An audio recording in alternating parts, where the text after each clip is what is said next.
All right, everyone, it is Friday, and what does that mean? It means it's time for the Manufacturing Ecommerce Success Show. Can't speak really well today, but I am one of your hosts, Damon Pistolka, and that lovely guy right over there, Kurt Anderson, co-host, brother from another mother. Take it away, my friend.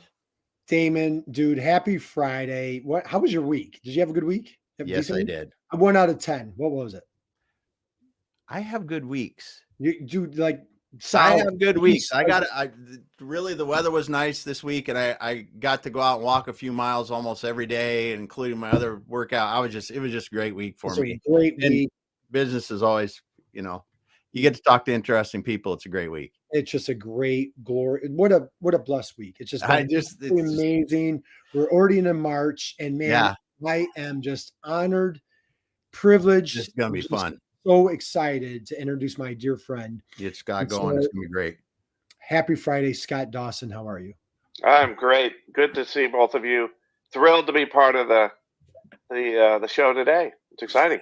Absolutely, Scott. So, hey, happy Friday. And so, Damon, I just want to share a little story about my friend Scott. So, I had the honor and privilege. Scott and I met in person, and this poor guy was stuck next to me at a trade show. Oh, no. So it was the Manufacturing Extension Partnership Program in Chicago. And I had this little, remember, you know what I'm talking about, back in September, I had this little table set up, I got my B2B tail stuff going on. I probably got a banner right down there. And so I'm just standing there, and poor Scott was standing next to me, and he had to put up with me the whole week. And I'm telling you, what a gracious host. This guy is just a man of integrity. My admiration for this guy off the charts. Awesome. Scott, thank you for being such a gracious partner, and what a great week we had.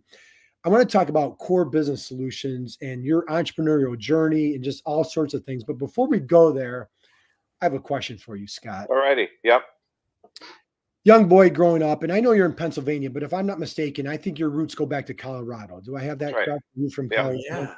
Yeah. When you were a young little boy growing up in Colorado, Scott Dawson, who was your hero? Who was my hero? Growing up as a little boy in Colorado. It was probably a jazz musician, drummer, more than likely, probably Buddy Rich at the time. Wow. Yes. So loved jazz as a kid in junior high school.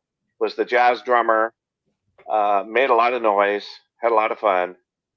So yeah, probably one of the jazz drummers of that era. The jazz man, Damon, dude, we've never had that answer before. Never had that one. It is so good because jazz musicians, they just have something about them. It's just going on. You never know what's next. That's the thrill of jazz. Yeah, you make it up as you go, which is just like business, Kurt. You just make it up as you go. You don't tell people that's what you're doing. You don't let on that that's what's really happening, but you're really faking it till you make it. Right? That's really how business is. We had a great guest last year. She she had her PhD, and she did her whole thesis around jazz because her dad was such a raving jazz fan. So absolutely love it. And it's all about improv and hey, what's the clarinet going to do? What's the drummer doing? What's the guitar player doing? So if you're a jazz fan, what a great, phenomenal answer. So, all right, Scott, so let's slide here. So you, dude, great entrepreneur. You have a wonderful track record. We're going to dig into it. We're going to do a deep dive into cybersecurity. Boy, Gail's here today. We've got MD at Emina. Am I saying that correctly? We got Rich here today. Emina. So we got Rich. We're going to talk about cybersecurity. But Scott, before we go there, man, you go off to college, seminary, but man, all of a sudden, you took a little pivot and you became this great entrepreneur. Talk about post-college and how you're entrepreneurial. You shared it with me when we were together in Chicago. Yeah. It's a phenomenal story just for folks out there that maybe they've got that entrepreneurial bug inside them. Share your story. Yeah, glad to do it, Kurt. And you know how life has twists and turns along the way. And who'd have thunk that any of us were doing what we're doing today? Yeah. As a kid, I wanted to be a jazz drummer. That was my thing. And not doing jazz drumming, but I sure do enjoy it. But I had graduated college with a religious studies degree, heading into seminary to go be a Baptist minister. There's not a whole lot else you can do in industry with a religious studies degree and a seminary degree. Right. Kind of narrows it down a little bit, right? You're pretty much on a track. Yeah. And my wife and I, we finished seminary in Colorado. First church we were assigned to was in Mountain View, California. So packed up the kids, headed to California, and really enjoyed Northern California for the Bay Area. Just a fantastic place to live, and spent a few years in ministry as the second pastor on staff. So I was like the associate pastor. And as small Baptist churches go, the attendance kind of goes up and down over the years. And in one of the down troughs, they came to me and said, "Well, Scott, we're going to have to let you go. We can't keep you on." It was a deacon's meeting, if I recall, when they told me this. And I said, "Well, thank you for the opportunity." And walked out of the meeting and had no concept of what I was going to do next. I mean, felt called to what I was doing, felt like there was a purpose, to my life, and that the next step was already there for me. But after the meeting, one of the deacons came by and said, "Scott, well, if you need work, let me know." And he's a good friend of mine. And I said, "Well, thanks for the offer. I appreciate it. But God has me going in this other direction." He said, "Well, Scott, I have faith too, but if you need work, let me know."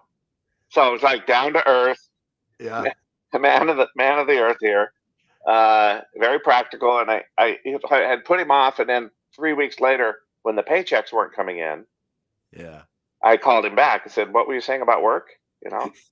And here was my job interview, guys. He asked me, "Well, how much do you need to make to feed the family?" And I said, "Well, like $12 an hour would probably do it." He said, "Well, I have one job that pays $12 an hour. Do you want it?" Well, yeah, of course. If it pays $12 an hour, why wouldn't I want it? "What is it?" He said, "Production supervisor in electronics manufacturing company." He could have been talking about African missions for all I knew. yeah, yeah. Because I had no concept. I had no experience, nothing. So my last Sunday at the church, directed the choir for the last time, taught Sunday school, hugs and kisses. Monday morning, in the middle of this manufacturing shop, this short Chinese gal was teaching me how to crimp wires in the electronics process, and she didn't speak much English. I don't speak any Chinese, but she was yelling at me most of the time, so I figured I was doing it wrong. Whatever it is she was showing me how to do, it wasn't going very well. So, they kind of started me at the bottom and worked my way up and this and that, and eventually got interested in quality management and training, which was more suited to my skill set. And, still looking to get back into ministry, but I got interested in manufacturing. Yeah. And found it fascinating and found it challenging, and recognized that I could let that be a vocation and still have avocation on the side of church work and such. So stuck with manufacturing for many years. That company was then bought out by a Pennsylvania company. So my choice was, stay with the subsidiary. At that point would have been the subsidiary, right? Or they said, "Would you like to come work at corporate and do some of the training and quality work that you've done with all of our facilities?" And I said, "Well, heck, corporate. Yeah, moving up here." And then I had to ask, "Where are you guys located?" "Well, we're in Pennsylvania." And I had never been to Pennsylvania, didn't know anything about Pennsylvania, Yeah. but I knew there were 2 football teams. So it had to be Pittsburgh or Philly, right? So I asked them, "Which one are you in, Pittsburgh or Philly?" "Well, we're not in Pittsburgh or Philly. We're in Lewisburg." I've never heard of Lewisburg. Well, we are really here. Turns out it's in the middle of the state, out in the country, small town, small college town. And we checked it out. We loved it. Moved out here, moved the family. So our kids were in middle school, which is a hard time to move kids. Yeah.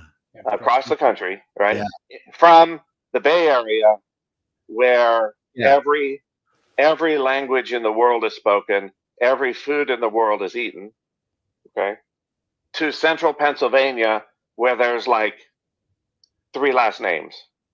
Mm-hmm. And our kids were like, whoa, what planet did we just land in? So we got here, started the new job, enjoyed it, and then they went out of business. Oh, they went out of business. This was back in the Y2K telecom crash. Yeah, internet bubble time frame. So 99, 2000, they lost their whole business, and so we were in the middle of Pennsylvania with no job prospects, and so we put our house on the market that day.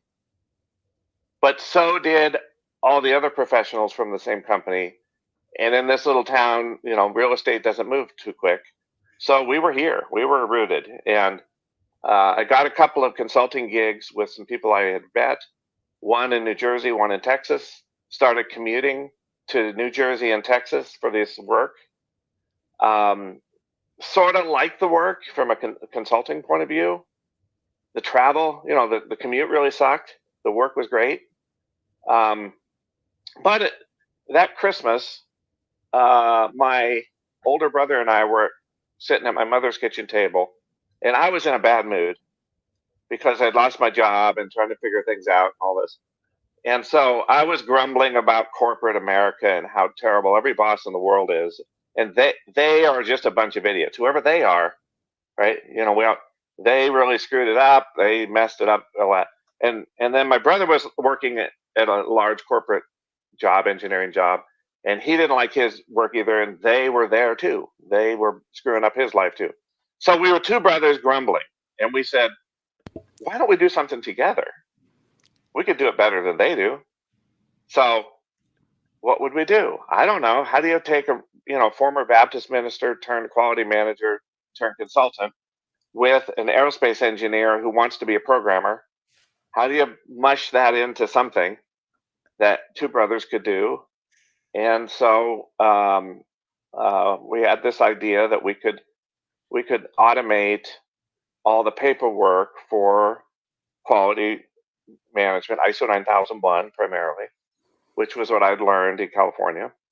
And it just, Damon, I know you've had some experience with ISO and the binders of paper that was part of it back then. And I said, if we could put all that paper on the computer, it would make it easy for people, and it would sell like hotcakes, and we could sit on the beach like Bill Gates, because that's what you do. You put stuff on.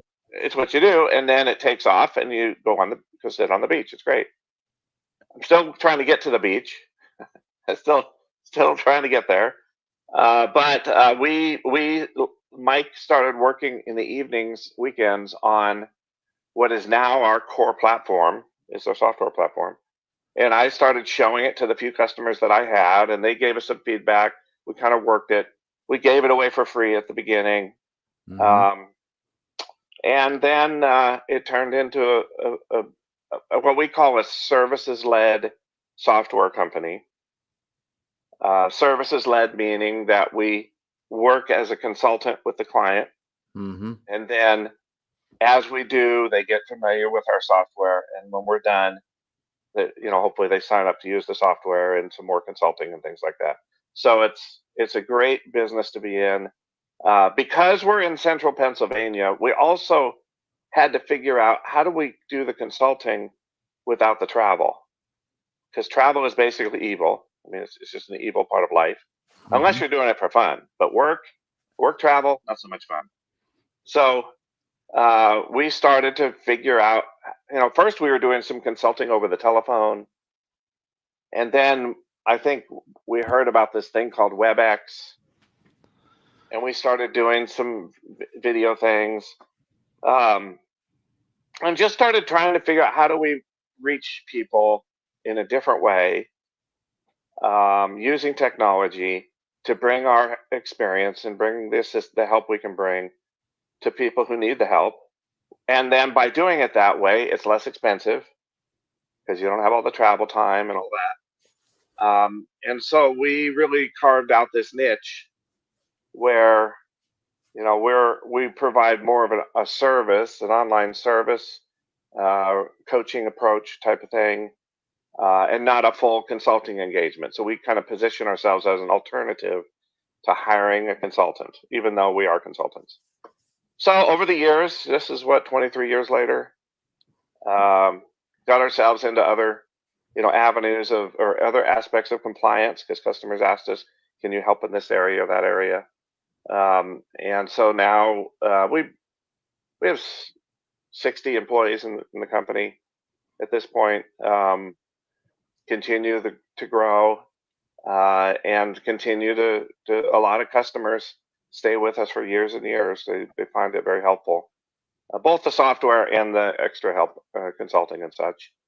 But we end up with, you know, a good pool of customers that trust us to help them stay certified. And there's a lot of companies that still need the help to get through these compliance and certification requirements, because sometimes their companies are in jeopardy. Sometimes they've got to land this big contract, or they've got to save a contract, and they've got to get this certification. Let me filter what I'm going to say. This blankety blank certification that they got to get done. That's the preacher in me won't let me like say much more than that, right? But it's you know, we feel like we're making a difference in people's lives in a different way than my career started, but we're still reaching and teaching people and helping them be successful in life and learn some things along the way, and try to create a business where it's very family friendly, and we believe in our employees and love them to death, and just enjoying what we're doing. So there you go. That brings you up to date, Kurt. Well, all right. So now we're awesome. All right. So first off, thank you, guys. And so if you're just joining us, we're here with Scott Dawson, founder of Core Business Solutions. And Scott, we're going to do a deep dive into cybersecurity. You are helping manufacturers all over. Before we slide into that, I feel compelled. I have to hit on this. So Damon, we talk a lot about search strategies, e-commerce, what have you. Scott, you had shared with me prior when you got things kicked off. So you and your brother, I love that story. Just sitting around mom's kitchen and at Christmas, and you're just commiserating on how awful everything is, corporate and so on and so forth. And just like randomly, hey, let's start a business. Like, well, Kurt, remember, we were complaining about them. Yeah. Yeah. We're now them. Yes. You're that. So full circle. It goes full circle. And for the record, we're just very thankful to Scott. We won't get into the details, but he's dealing with some health issues right now. And so he's kind of kicked back, and we're trying to get him in a comfortable position. So Scott, thank you for being here with us today. But share, you know, when the company, again, so a Baptist minister turned, you know, quality control guy at electronics manufacturer turned entrepreneur. I don't hear anything about sales in that whole track record. Right. You shared with me when we were together in Chicago that you started to open up the door. You started figuring out search really early. That's right. In like early 2000s. Right. Very early. Hit on that on like, you know, I find that so admirable what you did with keywords and getting traffic to your website. Can you talk about that for a minute? Yeah, I mean, that's the central way we get connected with our customers. And in those early days, Mike was not only trying to figure out, not only building the software platform, but I also said, you know, we both realized we had to have more than the 2 customers I have, and we didn't know how to do that.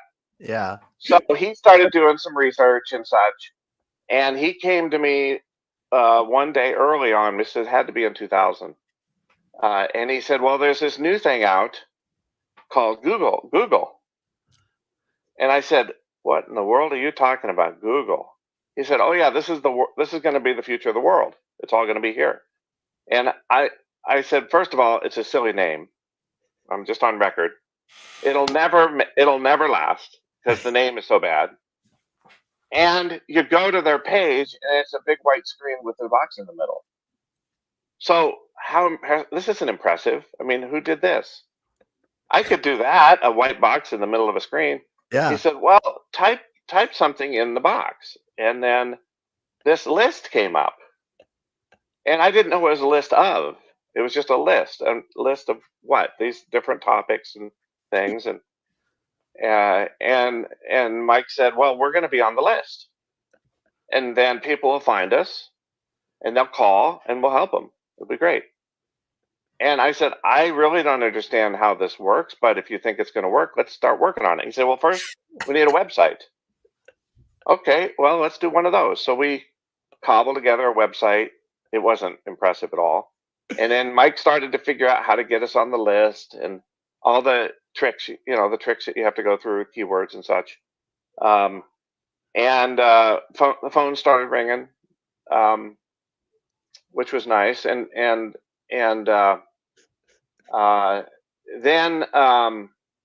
as the phone was ringing, people would call and say, hey, I see you do something with ISO 9001.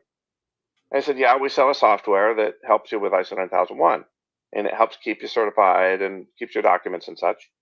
And they said, well, we're not quite there yet. We need somebody to help us with ISO 9001. And my response was, this is like one of those paradigm shift things in your head, right? I said, well, you probably want to call a consultant to help you get prepared and certified. Then you call us back and we'll get you set up on the software. Because I don't want to travel the rest of my life. And every consulting gig I had, which was 2, I had to be on an airplane or travel, hotel, all this. So I'm thinking, that isn't a way to live. So we'll just do the software side and go sit on the beach, and it'll be great. And so after a number of these calls, it dawned on me that unless we were the one helping them get the certification, there was no way they were going to call us back. Nobody would call us back. So started to talk more about consulting and took some projects that ended up being travel. And maybe a year later, I was quoting one of these engagements, which was like ungodly price, priced in this, $15,000, $20,000 or something. And they said, well, we don't have $15,000, $20,000. Is there any way you could help us at a lower price? Because we really like you. We want to work with you. We like the software idea. It makes sense to us. We just can't afford this $15,000, $20,000. And I said, well, there's a lot of cost for travel and hotels and stuff in there and such. Well, could you just help me over the phone? And I thought about that, and I said, I suppose, can we meet every Thursday? And then what would you charge for that? And I'm thinking, I don't know, how about $5,000? Okay, we'll do that. So we started helping people over the phone, and then kind of spiced it up over the years. But majority of our customers are somewhere in the continental US. We really don't care where, because we're going to be on meetings and working remotely for the most part. Now, some of them want us to still come out, to give them a hug or whatever, but help with an audit, whatever that is. Yeah. So we'll do some travel, but for the most part, we work remotely. And so we kind of had to follow our nose through this uncharted territory of, online this and online that. And then, of course, paid search kind of came out maybe a year later. And Mike said, well, we could get on the list. Be better getting on the list at the top. We just have to pay for it. And I said, well, how much do they want? Well, it's like 11 cents per click or something. Yeah. And I said, well, I got $30 I can put up if you have $30. So I started like that. Let's put $60 up there and see what happens. It's not like that now, Kurt. No. But it was like that. It was like 7 cents, 11 cents. Yeah, you could bid a nickel. Things like this. Yeah. Yeah. So we've ridden the Google train for a lot of years, and but we've just, it's a way for us to connect with people when they are asking a question, how do I find help? And when people, in this day and age, they go do their research. What does that mean? Google.com for the most part. And they ask a question or they're looking for something. And honestly, if you're not showing up on that first page, you're not showing up. And now, of course, you can scroll forever on the first page, but they changed it. But people don't scroll forever. You got to be at the top, and you gotta meet them where they are. They're somewhere in the decision-making process somewhere. And we don't want the people who are saying, gee, what is certification? What is ISO? I'm not the world's teacher. I don't really want to talk to you yet. There's stuff on our website that'll help you out. But if they're saying, how do I get certified? Or where can I find help? Okay, we want to talk. So we aim our search strategy around that point in the decision-making process. So we've had to learn, you have to map out the mental journey that your customer goes through, and then decide at what point are you most helpful. And then you gear your search strategy around where you can be most helpful and, land a deal. Because if you don't land a deal, then what was the point? So I think search has just been foundational for us. But it was that, along with everything, has been this, let's figure it out as we go, and no big game plan. I tell my employees, it's taken us 23 years to get here, to figure out what we're about to do. Not sure what it is, but we'll figure it out together. Let's go. If you want our business plan, that's basically it. Right. Yeah, awesome. Peter Drucker calls it the accidental entrepreneur, if I'm not mistaken. Yeah. Right? Yes, sir. Like you and Mike truly define what a great story that is to We just didn't want to get our resume out again and work for them. Right. So that was always the motivation. You just right. Because they were a bunch of idiots, whoever they were. That's right. Back then. And that's most entrepreneurs are just flat out unemployable, right? That's right. That's right. When you talk to a business owner, they're just flat out unemployable. So Scott, let's do this. Let's dig in. So you're helping save the world, make it a better place with ISO 9000 quality. I know everybody wants to hear about cyber. Slide in. How did you guys graduate? How did you transition? And I'm sir, you and Mike did a great job listening to the customer. But talk about cyber, and then let's take a deep dive there. Yeah, so we got into cyber from customers asking. We do a lot of work in the aerospace industry and government contracting, and we had customers who we've helped with various things. And then the question of, the new cyber regulations coming out from the Department of Defense, they'd ask, can you help? And I've learned, Kurt, to stop saying, well, you'd probably want to call a consultant for that. I've stopped saying that. I'm thankful. Yeah, exactly. Right. Yeah. So I just learned, well, let me see how we might be able to help you. We've been in technology for 20 years. We've been, running online software for that many years. So, we started to investigate. We ended up, we've, since hired, security experts and stuff. We have a team that does that now. But at first it was, well, let's read this together and figure it out together. And customers, if you're open with them and they trust you, they're willing to let you help. Yeah. Don't pretend to be somebody you're not. Yes. That doesn't help. But we started to help with. The Defense Department has this really big problem, which is a national problem, which is our secrets are being stolen every day, all day long, by overseas, nations that would like to do harm to the country. And not all information from the Department of Defense is in a classified program. So we've all heard classified, unclassified. Well, if you're in a classified program, which is the real top secret stuff, that stuff is locked down. Yeah. I mean, it's locked down tight. So cybersecurity is already, a given in those contracts. You got to do that. The rest of the purchases and the contracts from the Department of Defense are unclassified. They're not. They don't have that tight of a control. It'd be unreasonable to try to control every exchange with the Department of Defense in a classified program. Just not possible to do. So what we saw, I think it was like the F-35 maybe 8 years ago.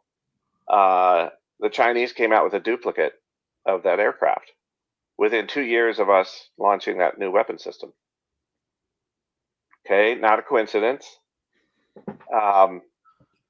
Turns out they didn't hack the DOD servers to get this information. They just waited until the DOD started buying the parts and pieces from the defense industrial base. And in that procurement, all these drawings started to be sent out to vendors. And all this technical information was sent out to vendors in unclassified contracts. And so though they would wait until Joe's machine shop got their drawing to turn apart, and it was pretty easy to go on Joe's machine shop's network. Yeah. And then start to piece together the whole system and come out with a competitive war machine to compete with the F-35. And there are a lot of stories like that. So Department of Defense is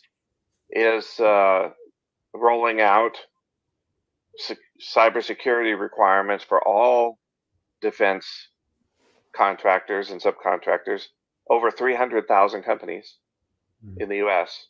Big list, and as an entrepreneur, you hear 300,000, your ears perk up, like, oh, wow, maybe I ought to pay attention here. But in our point of view is many of those contractors are very small businesses, like the ones we're normally working with, and they're never going to have the wherewithal or the budget to bring their networks to the level of security that's going to be expected. So they're going to need the help. So it fit our business model. We just had to get up to speed and get some expertise on the technical aspects of all that. But it still help, people helping people, which is what we do. But it's, the cybersecurity isn't just about protecting the Defense Department's info. I mean, it is about that if you're in the defense industry. You got to protect that information. But you also got to protect your employees' information. You got to protect other customer information that's on your network. You might want to protect your company financial information. Just thinking, just thinking out loud here. That's something else you might want to protect. And, watch the news and find out that how vulnerable everything and everybody is if you have anything on a computer system. So small businesses don't have a lot of money to spend.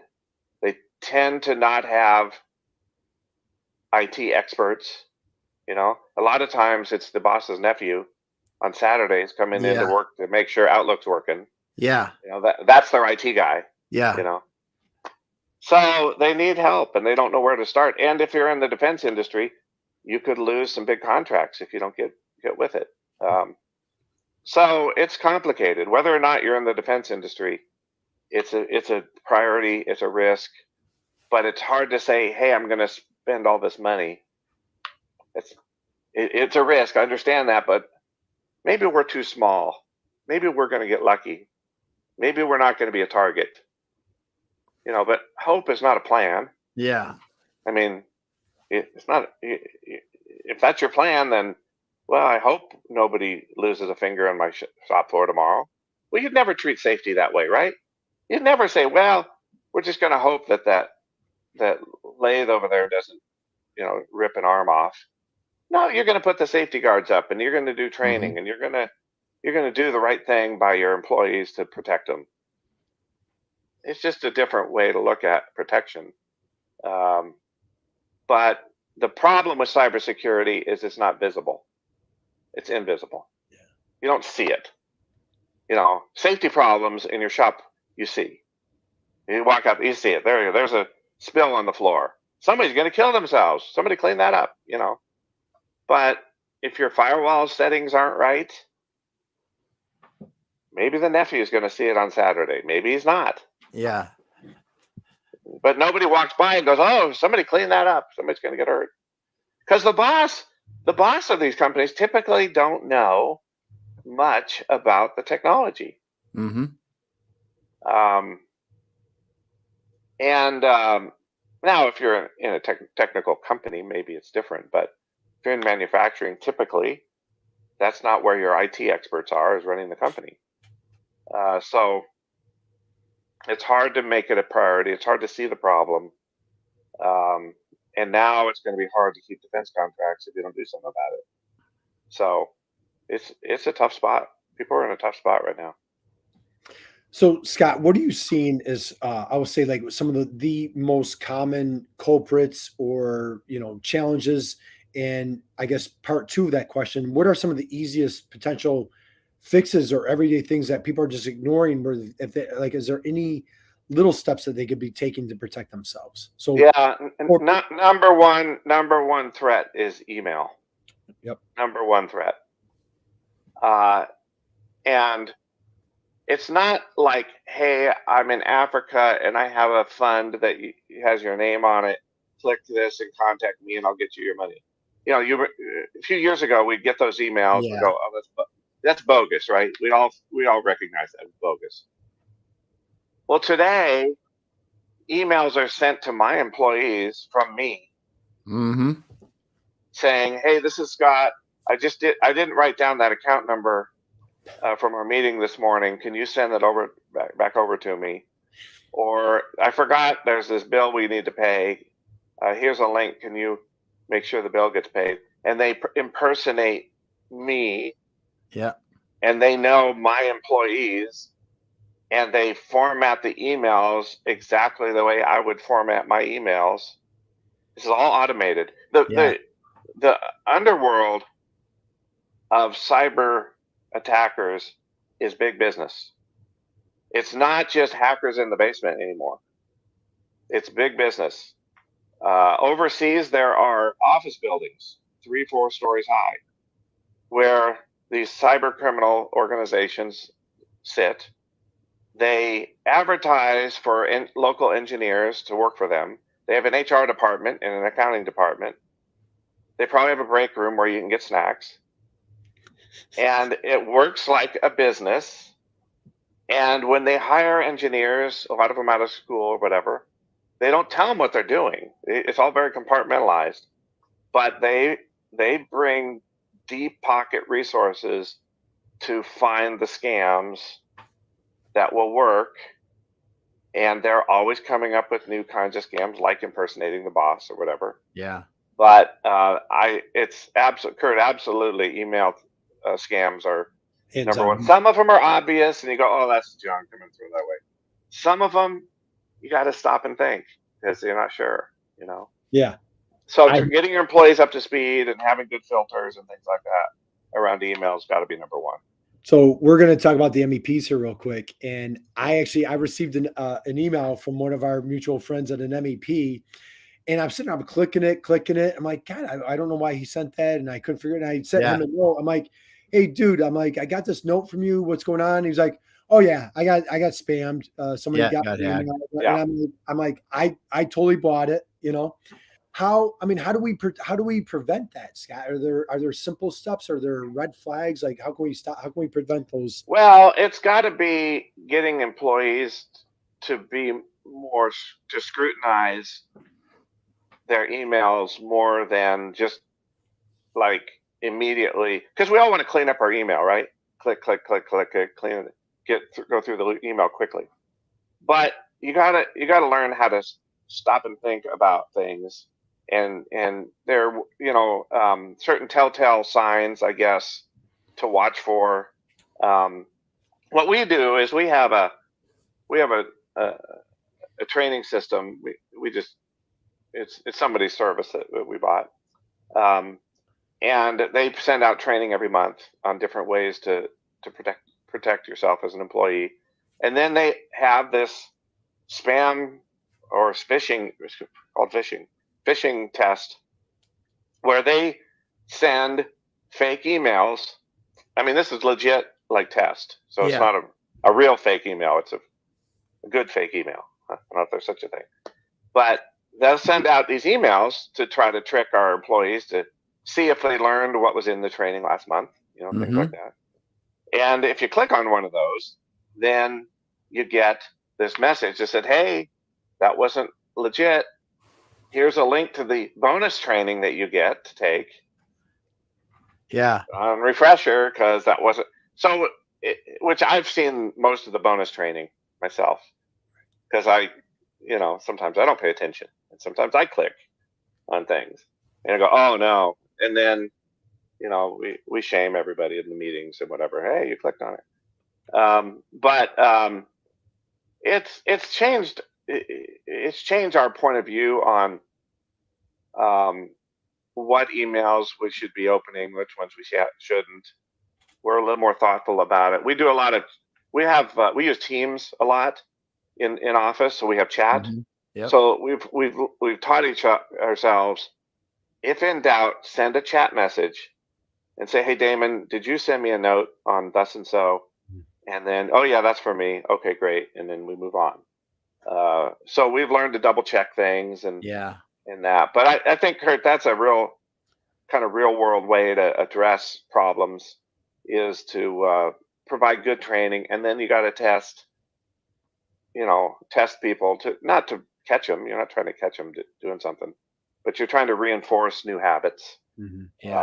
So that's one of many things that you can do. There are a lot of technical things that can be done on the server and such to help with that. But there's aren't most of the things though that happen are resulting in user. Oh yeah, I think it might be a majority. Damon. But it's about the hacker doesn't have to figure out the password to the network if you let them in. Yes. If you confirm, hey, would you just confirm your username and email? You get this thing. Hey, we updated our whatever. Can you just confirm your username and email? Click here. Username, email, send. Okay, they didn't have to think about it. They just used that user email and they log in and off you go. So there's a lot of tricks. It's all deceptive. It's big business. There's billions at the B, billions of dollar industry in cybercrime. So the cyber criminals work on new attacks, 24/7. How much effort do we put in to protect ourselves? Yeah. Boss's nephew on Saturday morning. Okay, who's going to win? You just look at level of effort, and so you got to recognize that this is a real, genuine business risk. Yeah. That not only could jeopardize a defense contract, but it could put you out of business on a dime. Because if they put a ransomware attack on your computer, they go in and they lock your computer and say, okay, until you send the Bitcoin. Oh, I saw a ransomware message, a screenshot, that not only said, hey, good morning. It was very friendly. Good morning. We have encrypted your data. We'll restore your data if you pay the Bitcoin of whatever the amount was. Click here. Another one of the click here things. If you have any difficulty, here's our customer support line. So they'll help you figure out how to pay the Bitcoin, so you can call their customer service and get some help on how to get your ransomware cleared up. You know what, Scott? If you're going to deal with someone with extortionists, they might as well have great customer friendly. Yes, exactly right. Exactly right. I mean, the whole world is about customer service, right? You got to treat the customer right. Well, even your friendly extortionist just exactly right. Exactly right. Yeah. And as a matter of fact, I think I'm going to a program later this month. There's a manufacturer near where I'm located, and they're going to go through the case study of how they got attacked. Yeah. shut down. Very important. Catastrophic. Yeah. And Damon, I know we've got some great comments here. Yeah, we do. And we got let's go back to here. We got Gail's checking in here.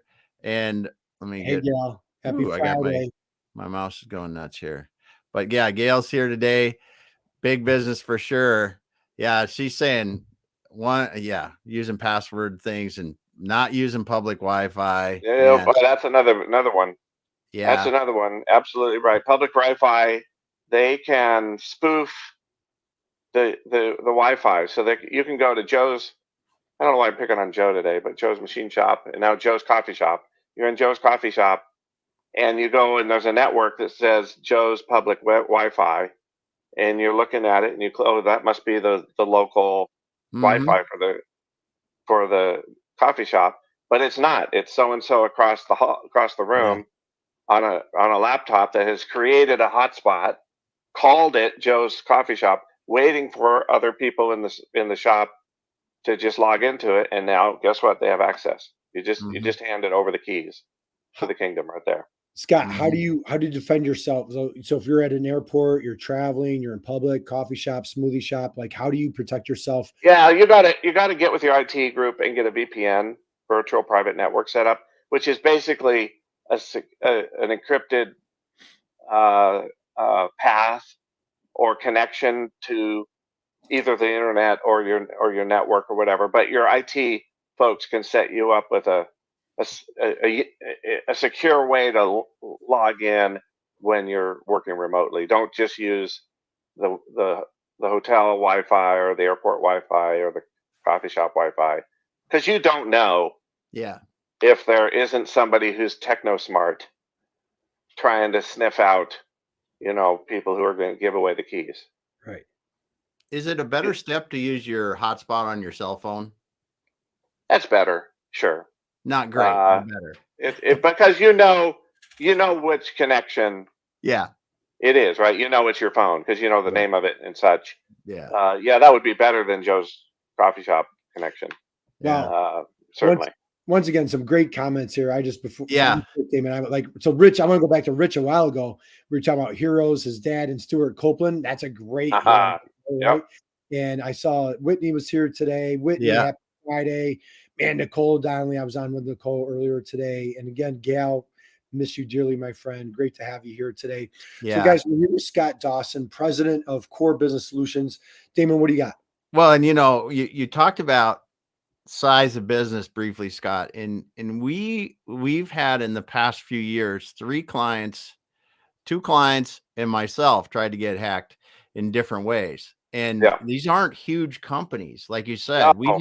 We've had people listen to clients' emails with owners for months and figure out what they do. And when they're doing offshore transfers of money, they say, we moved our business, so we have to change the account. And it is so long and so slow and so patient. They did not realize it because they didn't check with the offshore supplier until they wired money. Yeah, Damon, and that was probably one of these organized criminal operations. Yep. That they'll play the long game. They will. They're not, and the other aspect is a small business will say, well, we don't have anything of a great value. We're just a small business. They can't really get anything. Even if they hacked in, it wouldn't do them any good. Well, yeah, your data is what they're after. Because if they can get a hold of your data, they can shut your business down, and then they can hold you ransom. And so, how valuable is your data? Well, how valuable is missing a week's worth of work for your business? Yeah, not being able to ship any products, right, for several weeks. How much are you losing? And it wouldn't be long before all of a sudden you're talking about serious financial problems, or your customers leaving because they don't trust that you're able to have secure systems or whatever. But it can it can happen like this. like So, and I can't remember if it was you, Scott. So Scott did a great live session at the MEP conference in Chicago back in September. And so if that's new to anybody, the Manufacturing Extension Partnership. And so there's one in all 50 states. Scott, you do a great amount of work with different MEPs around the country. Yeah. And I can't remember if it was your session, maybe I heard it elsewhere, where the thieves they're now getting your financial records and they know exactly what you can afford. Yeah, so they're that's not right. coming in like, hey, $10 million and you're a $1 million company. They see that you have $250,000, or they know what your payroll is, or they know what the amount is, that they're coming in strategically knowing what you will pay. Yeah. Is Yeah. that your session? Yeah. Yeah. Well, and Kurt, the other piece of that is they've automated the whole thing, and they're using artificial intelligence. You're using HubSpot for automated, right? They've automated the research. They've automated they ping the various companies to see which ones are vulnerable. They find the certain vulnerabilities. They help themselves in. They send the messages. They do all of this, and it's all robotic at this point. It's all been programmed in, and it's not like there's I mean, in some cases there are, but they don't care how big you are. They're looking for the volume. They don't care about the size of the deal. They're looking for the volume of deals. Right. And in fact, the smaller ones are going to be less protected, and they're going to be more likely to pay up because they probably don't have good backups of their data. And so they've profiled, they know who to attack generally. And you gotta break the mold. You can't be, you can't stay in the crowd and think you're safe. Right. And it's you've got to remove yourself from being in the crowd of folks that just business as usual. And we keep our Outlook running, the internet's running, so good life is good. So our IT is under control because I can use my Outlook today. Okay, we've only done half the job, at that point. That's the problem the government is trying to deal with, is that the small businesses, and all businesses, but particularly small businesses that they deal with, are not aware of this risk, and they're not investing in protections or training or such. Right. And as the government likes to do, they're getting out a big stick, and they're going to start swinging it and pulling contracts from people who aren't secure. That's where this is heading. Which can that not even getting hacked, but just the fact that these requirements are coming out can, if you do most of your business with the DOD and this thing's coming down the tracks at you, you better figure it out, and you better get, whether or get in a different line of business, find a different set of customers that don't require that. But MEPs are in a great spot to help.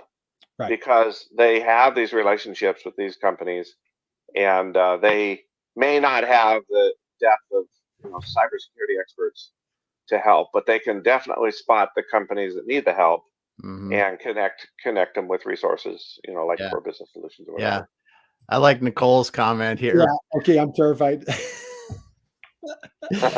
Well, it's really, as you listen to people like yourself talk, Scott, that if we have a lot of things that we could do. Taking the first step, though, and not getting hacked through email by randomly opening something or clicking on something we shouldn't, or not checking if you get a strange email from someone, would cut the risk down some. And absolutely. And there's three components to protecting yourself, in my view. One is raising the awareness of the owner of the company. If the owner of the company doesn't recognize the urgency, then you're going to be swimming upstream. And so anyone who's either working in a business or even a business owner, if you say, I don't understand this stuff, I recognize, maybe I'm terrified, as the comment was, I recognize that this, but I don't know where to start. the owner's got to not learn all the technical stuff, but you got to learn what the threats are, and work with someone who can help put a game plan together. Not every business has to approach this the same way, because not every business has their IT set up the same way. You know, some are in Google and they do Google Docs and they do Gmail and stuff, and that's where their world is. Well, there's a threat. There are threats even there. And if you're in the cloud, there's others who have, you know, computers in a closet down the hall, and all our computers are in there and such. But the business owner's got to say, number one, I'm going to put my personal time into learning what the threats are to my business and getting a game plan together. And until that happens, it's really hard to make meaningful change. The second is, you got to have a trusted advisor who understands in depth cybersecurity. So that's not your nephew coming in on Saturday. It may not be your full-time IT person that you have on staff. They may or may not understand deeply the technical threats and vulnerabilities of your network. They may know how to keep your network running. They may know how to install updates. They may know how to troubleshoot, but they may not be a cybersecurity qualified person. Same thing with if you're using a third-party IT company to manage your computers. A lot of people outsource managing the computers to what's called an MSP, or managed service provider. Okay, so if you have a contract with MSP, what's the terms of that agreement? What qualifications do they have in this area of cybersecurity? So it's the business owner getting educated. It's finding a qualified, trusted advisor, and then there are really 10, and I don't have them off the top of my head, Kurt, but they're really kind of the first 10 things any small business would do. You know, make sure you have an up-to-date firewall. Make sure you're running Microsoft updates appropriately. Make sure you're training your employees. You know, make sure there are good backups that aren't connected to the internet. So you do a backup and you disconnect. Why? So when the ransomware hits, they can't also get to your backup and lock that up. Right. Otherwise, you probably have a backup, right? So there's, you know, you got to say, I'm going to get myself educated. I'm going to get a trusted advisor that can give me guidance on the affordable ways to secure my company, because there are affordable ways and unaffordable ways. There's two ways you could do this, right? There are, now some things cost money, cost real money, but you can budget for those if you plan ahead, and you don't necessarily have to do the expensive things first. You know, there's a lot of things that you could do that don't cost a lot. And so it's boss getting up to speed, getting a trusted advisor, and doing an assessment to make sure you're doing the basics. Yep.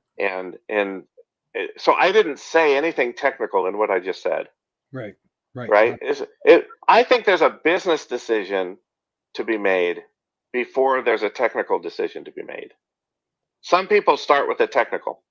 Oh, we gotta reroute our firewall into a new blah blah blah encryption something, which I don't understand all that stuff. I'm not an IT guy, okay? But my view is businesses don't change unless the business changes, and the business is going to change because the boss makes it a priority, or the team, like the leadership team. So you got to get the leadership team understanding that this is as big a risk as safety is in your shop. It's as big a risk as financial checks and balances. You know, why do we have somebody do our taxes? You know, we may have an accounting person, but we outsource somebody to do the taxes. Well, because we could really screw up our taxes. We really could either overpay, underpay, or make ourselves liable for something. So we want it done right. That there's a check and a balance, right? Why do you have a company attorney that you call on when a contract comes in that you don't understand or something comes up? Why do you have these professionals, not necessarily on a full-time gig, right? But you utilize trained professionals for a reason. but the mindset has to change, and then the technical can follow, and then the expense you can budget for, and there are alternatives. There are different ways to do it. The hard way to do it is to call vendors and ask them what to do, because they're going to say, well, you got to buy our thing. I mean, that's what the vendor's going to do, right? Right. So you need somebody who's kind of independent of that to give you guidance, right? Which is where MEPs will fit in, certainly, or consultants would fit into that. Yeah. So Scott, let's do this, man. What a fantastic conversation. Thank you. I know we're over time. So let's do this. You have a webinar series that I'd love for everybody to go to. I dropped it in the chat before we started today. I'm on your website right now, and I'm going to grab it again and drop it in the chat here. Scott, can you just talk about, you've got a great webinar series coming up once a month. Yep. Your next one's March 16th. Yeah, we're diving deep into the Defense Department's requirements for what's called CMMC certification. CMMC is Cybersecurity Maturity Model Certification, fancy government word for they're going to audit you. Okay, that's what that means. But it's how do you get ready for these government audits in order to keep your defense contract. And we're every month we're kind of breaking it down for small businesses to get their awareness. Okay, that's where we're starting. Get your awareness up to speed. We're really trying to address the non-technical owner or manager who's afraid of this topic because it's confusing. So we don't dive deep into the technical. We talk business first, and then some technical. Awesome. So anybody can jump in and learn some stuff. This week we're talking about, or this month, I think a week and a half from today, we're talking about the documentation that the DoD provides, and they have acronyms and the different types of documents that you might have to be protecting. Is the exciting topic for this month in our webinar series, but important. Awesome. Well, let's do this, guys. You want to check out Scott's website. I've dropped it in the chat. So again, Scott Dawson, we're with he founder with his brother Mike. Great story. If you missed it, you want to go back and replay it. The Core Solution. The website is thecoresolution.com. You want to check out, he has a cybersecurity link. He has free guides. I dropped the free guides before we went live into LinkedIn. You absolutely want to check out this webinar series. It's once a month. I think, Scott, you're rolling it out every month for the next 5 or 6 months. So through November, I think. Through November. All right. So go to The Core Solution. So, Scott, and if you didn't catch this earlier, God bless him. He's in a little bit of pain today, suffering some health challenges. So, Scott, thank you for being such a trooper, and just what an amazing, incredible conversation. So, Damon, Scott, any parting words? Website, connect with you on LinkedIn. Any other things that with webinar series? Anything else that we want to cover from your? I just leave it with this, Kurt. This is something you can learn. You may not become the technical guru, but if you're going to run a business or look out for your business, you can't shy away from it. You have to dive in, but you don't start with the technical. Start with good business decisions, and then you can guide your organization to go down the right path. Can't be the ostrich with your head in the ground, right? So, yeah. Well, all right, we'll wrap up on this. Scott, dude, I cannot express my thanks, my gratitude to you, our friendship. Had the honor of working with you all week in Chicago, and we had a great time, lots of laughs. It was just wonderful getting to know you. Your man, Drew. We'll give a shout out to your buddy Drew. He, three of us just had a lot of laughs. Good time working together. Thank you for sharing all your expertise. Next time, we hope you are feeling 100%. And Damon, he has like a state-of-the-art studio at his office. Nice. We were talking about getting together. I'd love to come down and visit your office, and maybe we could do this again and take another deeper dive. So, guys, thank you. Thank you for joining us today. God bless everybody. Send positive vibes to Scott that he's feeling better. So, Damon, take it away, dude. All right. Well, thanks, Scott, for being here today. Thanks, everyone. Thanks, Gail and Nicole and Whitney and Rich and MD and Amina. Thanks for being here today, and all those that were listening but may not have dropped a comment. We will be back again next week with another great guest on manufacturing e-commerce success. And if you missed it, back up, listen to Scott talk about cybersecurity for DOD contractors and manufacturers, because there are a lot of gold nuggets in here. We're out for now, and we'll be back again next week. Thanks, everybody. Bye. Thanks. Hang on.